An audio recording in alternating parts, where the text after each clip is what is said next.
What's up, guys? It's me, JellyKnees, and I want to talk about the trailer spotlight that we just got for Malaia because it's incredible.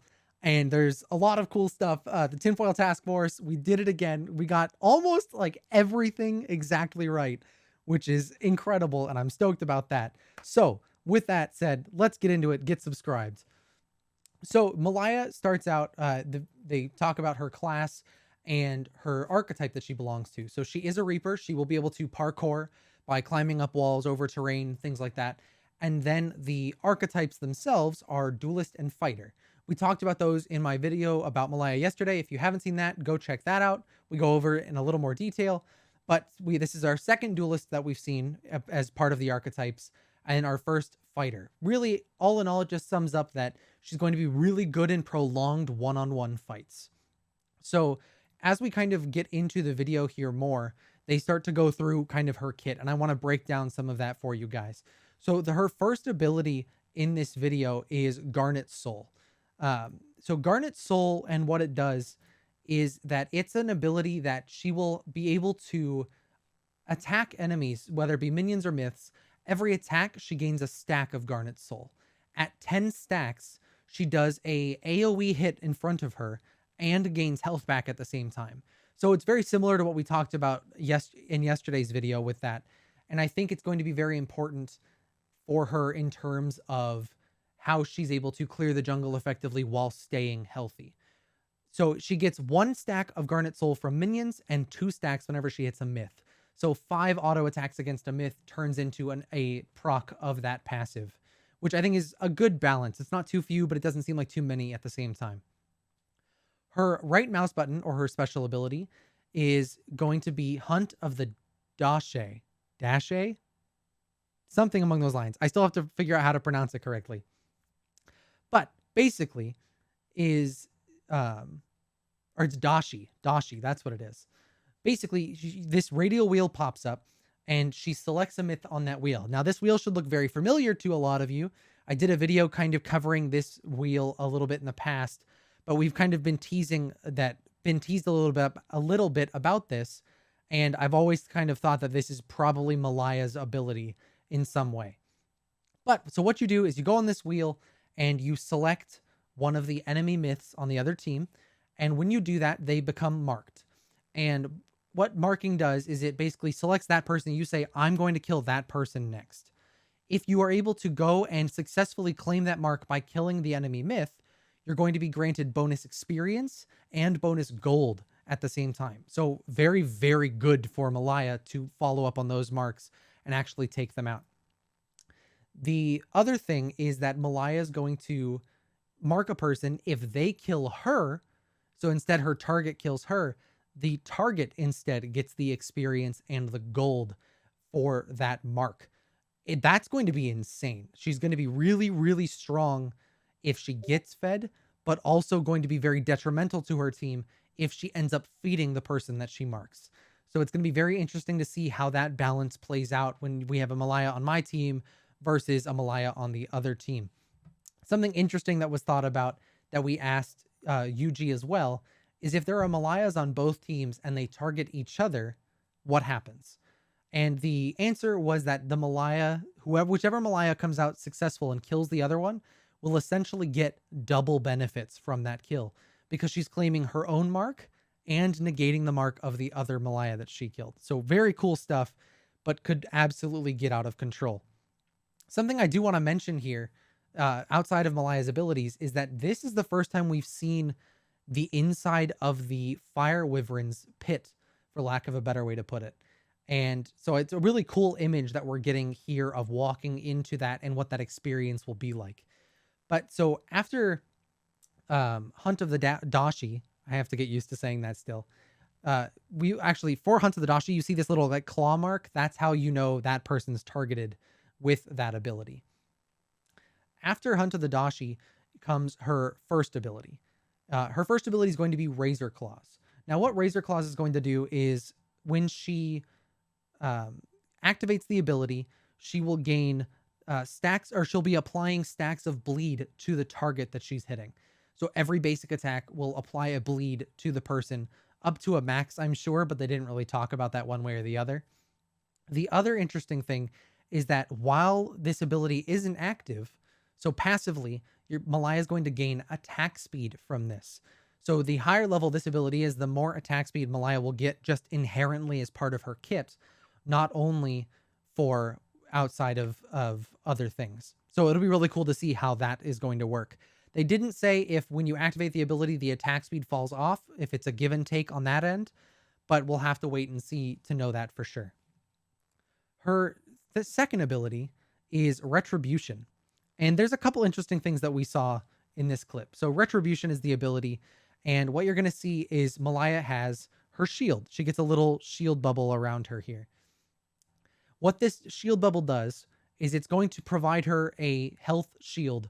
We don't know what the amounts are yet, but it's going to be some kind of health shield that once it'll fill up 200 health, for instance, and that she can block that much damage. I think that's a really cool idea. The other thing it does is it will negate hard CC. So it's one or the other. She either puts it up and she has a 200 shield, or it'll negate the first hard CC thrown her way. Once that happens, the shield goes away as well. The cool thing is that once she actually loses the shield, if you see the little blue swirls around her feet, she gains movement speed at the same time.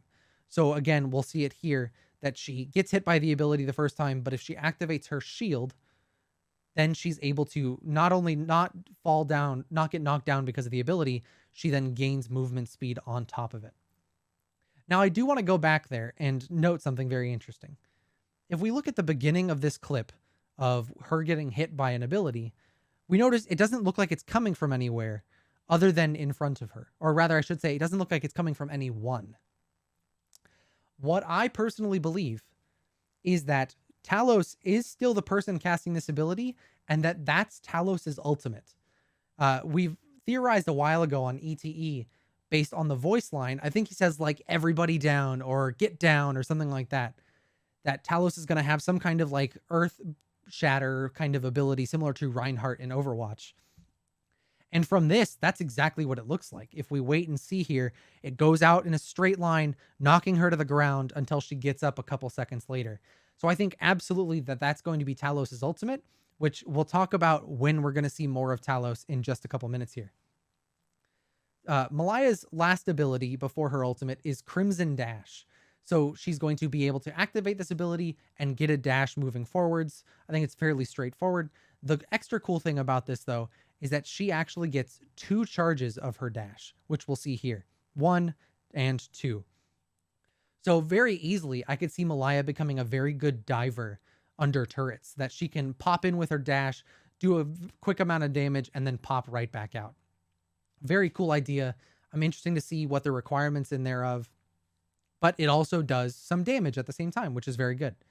The hidden detail here that was pointed out to me in my Discord was that there are jungle minions sitting in this camp over here, which is super exciting to see. It's the first time we've seen minions in the jungle.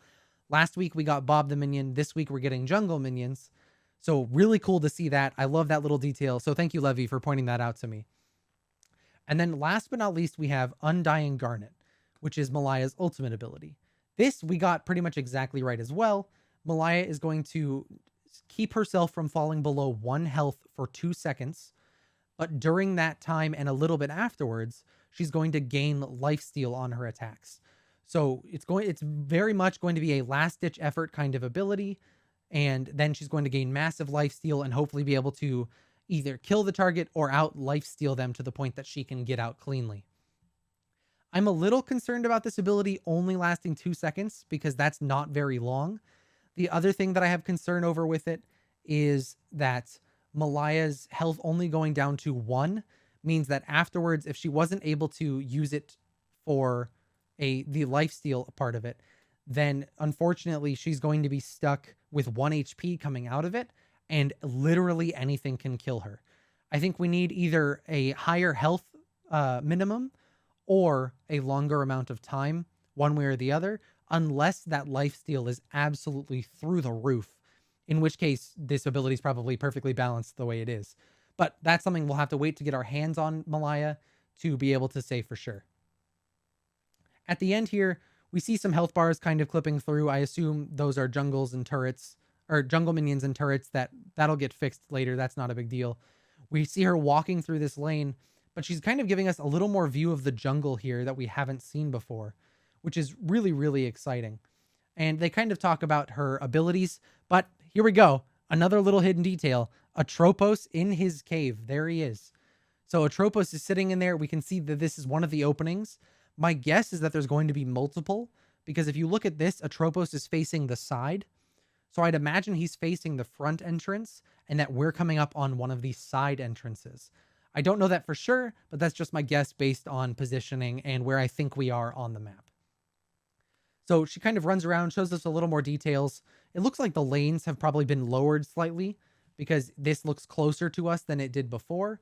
They kind of go over some general items that I don't necessarily agree with in some ways, but we'll have to wait and see about that for sure until we can get our hands on the items and some of the stats have been more finalized.